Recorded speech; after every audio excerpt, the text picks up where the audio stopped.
So the New Zealand All Blacks, they are one of, if not the greatest sports club of all time. They're famous not just for their extraordinary winning record, but the value they place on character. And today, we get to talk with not just one of the greatest All Blacks, but one of the greatest rugby players of all time, Sean Fitzpatrick. He set a world record, 63 consecutive appearances for New Zealand. Sean won the first World Cup in 1987, and he didn't retire until 1997. Now, in the next two episodes, we'll be talking with him about the legacy of the All Blacks and the parts he has played in rebuilding the team and sustaining this extraordinary culture. Welcome to the Coaching Culture Podcast. My name is JP Nurbin, and I'm joined by my co-host, Nate Sanderson. The mission of this podcast is to help coaches build better team cultures and become better leaders and be better people. You can get the notes to this in every episode by subscribing to our newsletter at tocculture.com, where you also can learn more about our online courses and one-on-one coaching program for coaches. Now let's get right into our conversation with Sean Fitzpatrick. All right, Sean, welcome to the Coaching Culture Podcast. And you're the first All Black I've ever talked to. I'm just going to be fully transparent about that. Though I did get to witness my first international rugby match in 2021. I got to watch Ireland beat your All Blacks in the Aviva here in Dublin, where I live. But let's start with this today.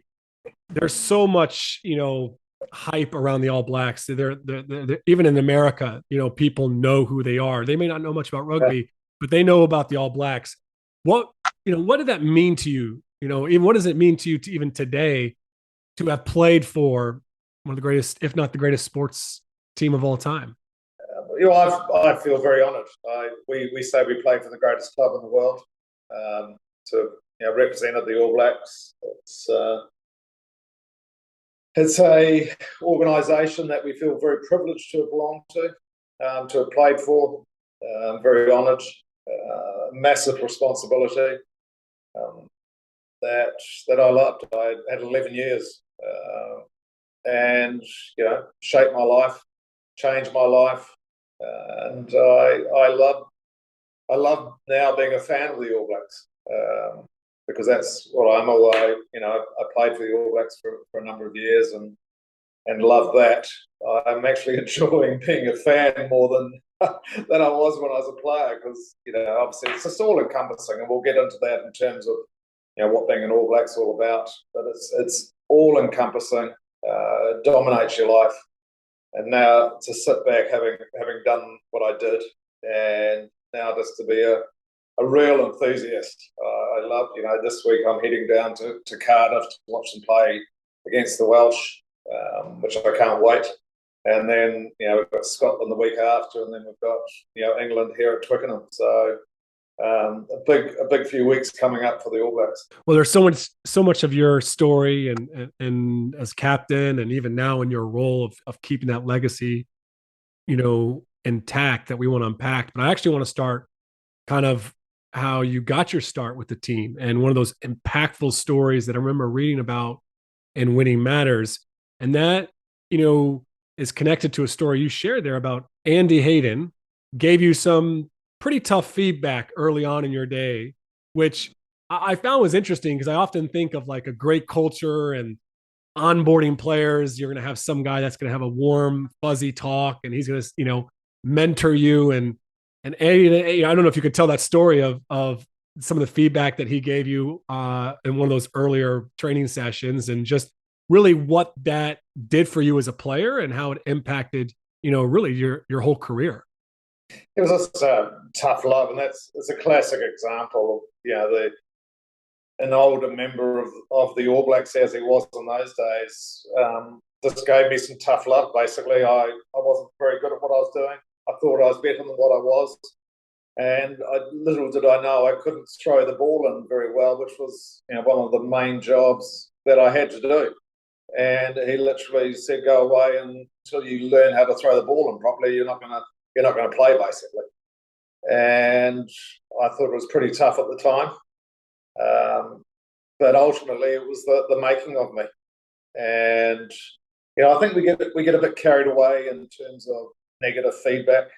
There's no such thing as negative feedback. I could have taken that on board as being negative feedback, where there's no such thing. All he was wanting was me to be better than I was, and me being better made the team better. So I really get annoyed when I hear people giving so-called negative feedback and people not being able to take negative feedback. If you approach it as positive feedback, it's only helping you. And in the All Blacks, we need everyone to be the best at what they do, and that's all Andy wanted from me. It didn't feel right at the time. I was 18 years old, and it took me 2 or 3 years to get back in the team. But luckily, I stuck at it. It would have been quite easy just to walk away, actually. I don't like this. I don't like that feedback. I'm going to go and play for somebody else, or I'm going to change my position because I can't throw the ball, which ultimately would have been the wrong decision. I think it's interesting because I think you're right on. Feedback can be a touchy subject sometimes, and a lot of our audience is high school coaches, and, in a lot of ways we're dealing with kids where, quite frankly, we're afraid to say the wrong thing because they will turn tail and run, or they'll go play another sport or do something else. So in your experience as a player, we'll get into your captaincy a little bit later too, but what was that just communication expectation as part of being on the All Blacks? Because I would imagine that feedback's not always delivered with candies and roses, that there's an expectation that truth will be told for the betterment of the team. What was that like for you as a player as you went on? Yeah, I think, Nate, it's changed now in terms of, the feedback we got 30 years ago was delivered differently than it's delivered today, as you just said, in terms of the feedback to the young kids. It's got to be different, and that's the way sport is today. So it's the way that you receive that, and that hasn't changed. And we all know that, I could tell you straight away the coach that pushed the right buttons for me. I could tell you who he is right now, and he still does that even now as a nearly 60 years old. He's nearly 80 years old. We're still best of mates, and he knows how to press my buttons. Where some coaches just didn't press my buttons, and I just didn't. Whatever feedback they gave me, it either didn't have the desired result, or it took us time to work out the way I received his feedback and the feedback he gave me. And I've got an example of that where a coach came in to coach the All Blacks who didn't really like me, and he was actually had a good reason not to like me, because I've become a little bit arrogant, taking my position for granted, and he had to change that. And it was, once again, tough love. And if I hadn't have changed, I wouldn't have been in the All Blacks. And luckily for me, I changed. Some of my mates didn't change, and they never played for the All Blacks again. Yeah, I'm curious. You made some adjustments, obviously, from one coach to the next, right? I'm curious if you could share a little bit about that initial coach that you had, or the coach that you said you have that great relationship with still. Who is that coach? And did you see that coach communication style? Was it one for all, or it was just what made him special, not just for you but for the whole team? Yeah. So his name was John Hart, and he basically found me when I was 18, 19 years old, and he was the one that got rid of me. He said, "Don't come back. You come back when you learn how to throw the ball in. You've controlled your discipline on the field until you don't give away penalties, blah, blah, blah, blah." He said, "I'm not going to pick you." And that was literally the Andy Hayden, John Hart team who moved me aside. And then we had him at the World Cup in '87. And he brought me back into Auckland. And as I said to Nate, he was the one that he knew which buttons to press for me, what got me going, what didn't get me going. And then he left the All Blacks, and we had a guy called Laurie Mains who came in from the deep south who wanted to change the attitude of the team. And that was a case of getting rid of certain people. and changing the way we trained. We trained differently than I'd ever trained. We got as fit as we'd ever been. And ultimately there was no one else to be captain, and we'll get onto the captaincy shortly, and he was literally forced, as a hand was forced to pick me as captain. But we took, I reckon, probably a year to 18 months before we sort of actually gelled with each other, which is quite strange to have a captain and a coach not really getting on. It took us a while, but it was a great learning curve for me, and ultimately he did the job and created a wonderful All Black team. And it was almost a change, and I know once again we'll get into this, but it was almost a change in the way people selected teams. And I'm sure you've read the sort of the All Black leadership books, and he was the one that sort of said, I want to pick the right people first. He said, they don't need to be the best players. He said, because I will turn them into great All Blacks. But you need to have the right people on the bus first. And he said, and that's how we created the saying, basically, good people make great All Blacks. There's so much to unpack there. One question I want to ask is, let's just focus in on that character piece there. There's kind of this paradox or this juxtaposition within the All Blacks, which is you are about winning. Winning matters is the title of your book, and it's the expectation all the time. At the same time, you guys value character. And I think oftentimes in the sports world, we feel like it has to be one or the other. You have to pick, we got to go with the character people, or we got to sacrifice character so we can get these guys that can help us win. How does the All Blacks do both? I think now we went through that pain initially, and the early 90s, sort of 92, 93, we were losing games because we were still learning as a young team, a young captain, and we had to take some pain. And in those early days, in early 90s, late 80s, we had one test All Blacks.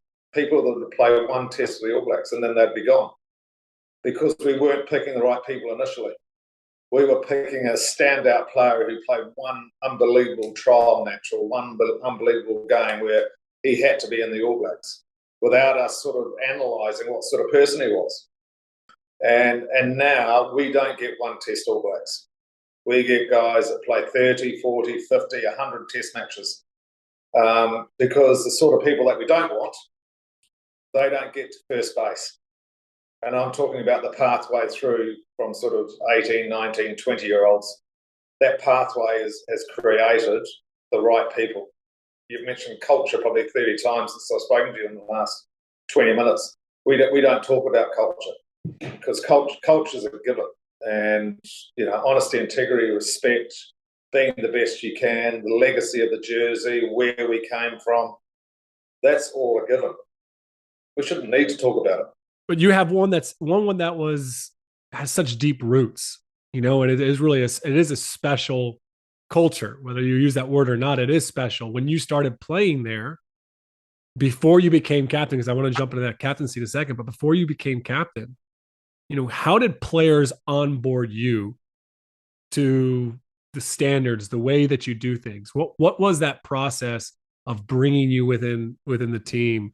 Yes, well, it's a responsibility. It's when you've mentioned winning a few times. That for us is, I love saying, I expect now, being a fan, I expect the All Blacks to win.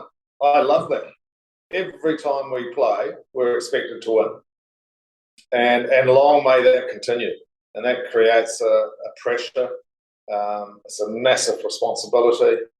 But I love that. Long may that continue. If we lose that, we're gonna accept losing. So, and the All Blacks, you have to live in New Zealand to play for the All Blacks. The guys that play for the All Blacks could probably earn 2 or 3 times more money if they played somewhere else in the world. But why do they stay in New Zealand? Because they want to wear the All Black jersey. So for us, onboarding, we don't talk about onboarding, but you know the history of the All Blacks. We know our identity. We know where we came from. We know the people that have gone before us. And you need to know that in an organisation, in a place like even Laureus, we're only 22 years old, but everyone who joins our organisation knows where we started. In Monaco in 2000, Nelson Mandela came to our first awards. The first All Black captain, Dave Gallagher from Donegal in Ireland, died at Passchendaele in the First World War at the age of 43. Fought in the Boer War in the late 1890s. So we know our identity. And when you want to create a successful environment, the people in your organisation need to know their identity. Everyone who plays for the All Blacks, they know where we came from. They know the people that have gone before them. And they know the responsibility that they have now that they have the jersey. What if you're coach taking over a program, a team that doesn't have this storied tradition? Do you have any recommendations? And I know you do some consulting with businesses and stuff. So what recommendations do you have for those individuals? But everyone has an identity. If you started a business tomorrow, you've got an identity straight away. Where did it start? As I said, we're only 22 years old at Laureus, but we have a huge history. In terms of the people that have been involved in the organisation, what we're trying to do, what's our ultimate goal, where we're trying to get to, and then you'll decide who you want to be part of that. What sort of person do you want in your organisation? And I say to people that there's no reason why you can't be the All Blacks of your industry. But the only problem is it's hard work. It's hard work winning. It's hard work being the best you can be. As you guys, I'm not telling you anything new. There's, for us as All Blacks, there's two key ingredients to our success over the years. The first one is we prepare better than anyone else. Preparation is key. But with that degree of preparation comes sacrifice, which is the second ingredient. And most people don't like sacrifice. We love sacrifice. People say to me, do you miss not playing for the All Blacks? I said, no. I said, I had 12 years or 11 years playing for the All Blacks, but it took everything out of me because it was the only thing in my life that mattered, was being the best All Black I could be. So, huge sacrifice. But to qualify that, I made sure I surrounded myself with the right people. Girlfriend, wife, children. They were also supportive because they knew that rugby was the most important thing in my life. Playing for the All Blacks was number one. So the family needed to understand that. We all needed to buy into it. And then that made us powerful. And if you get everyone in your organisation with those work ethics, no one's going to beat you. So you need to make sure that you have those two key ingredients.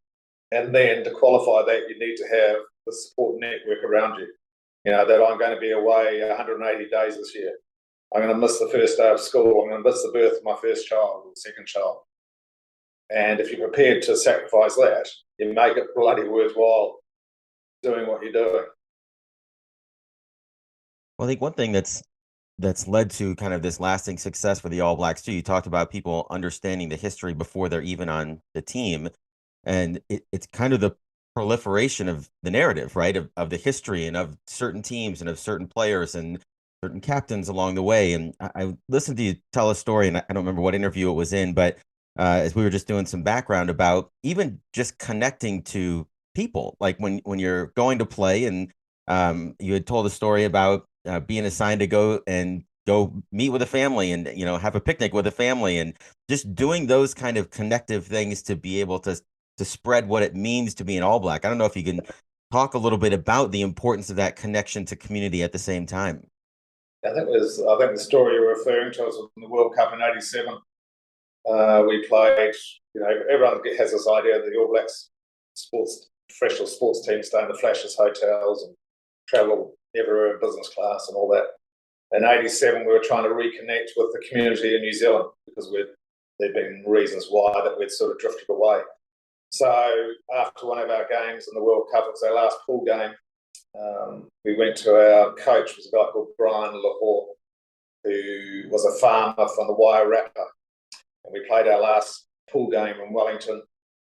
Thought we were heading off to Christchurch to play the quarterfinal against Scotland. And he said, "Oh, no, we're going to go over to my home in the Wairarapa to have a beer and have a Sunday lunch with the locals." We thought, "Oh, yeah, great. What a lovely idea." So I hopped on the bus over the hill, dirt roads, and we went to this beautiful pub just outside Ekatahuna, I think it was.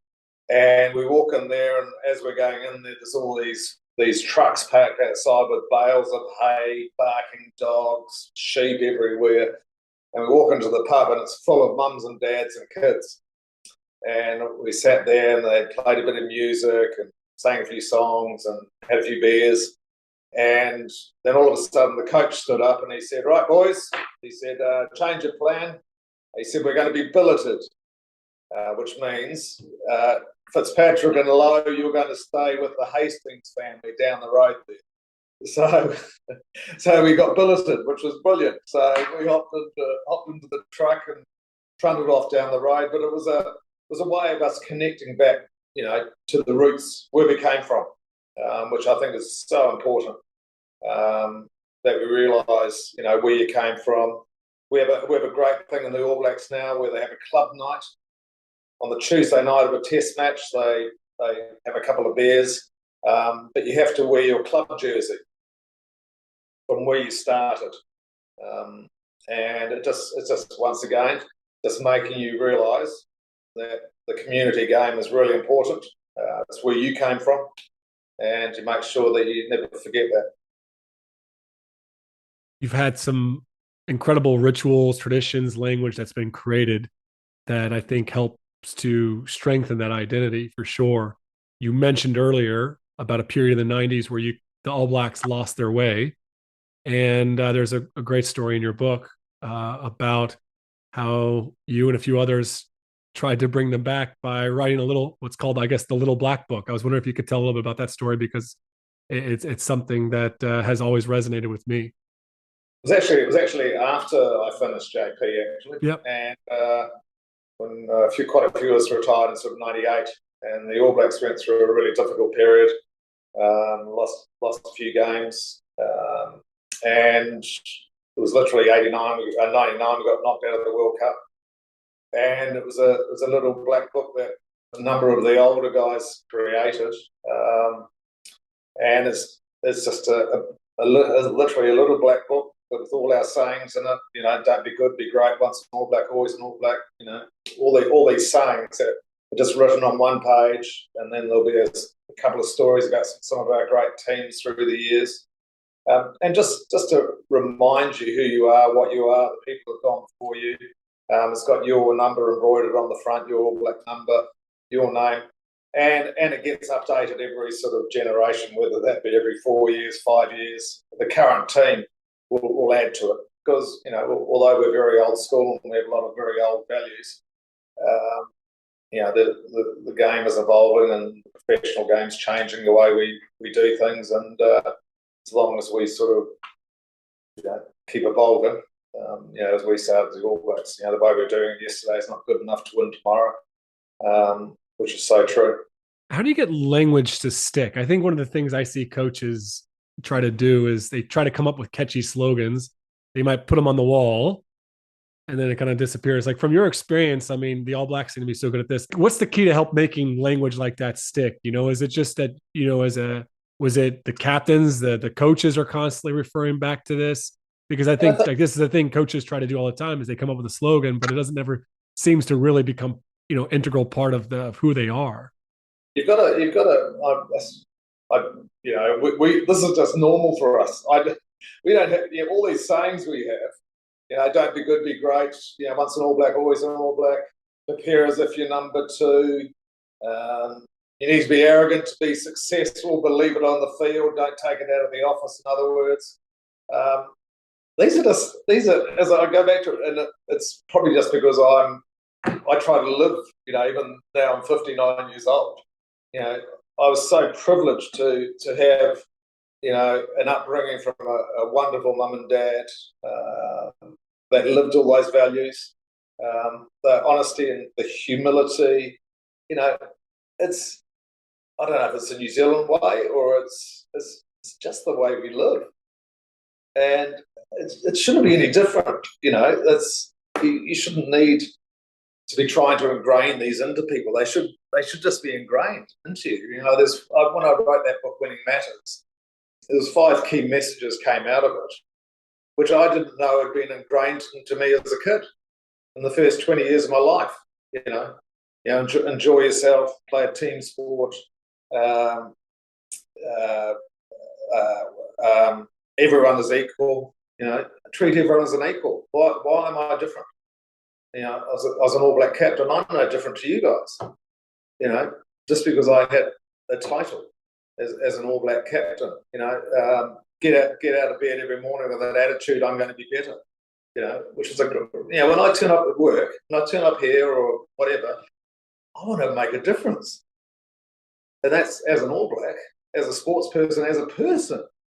What a great attitude. I want to make a difference.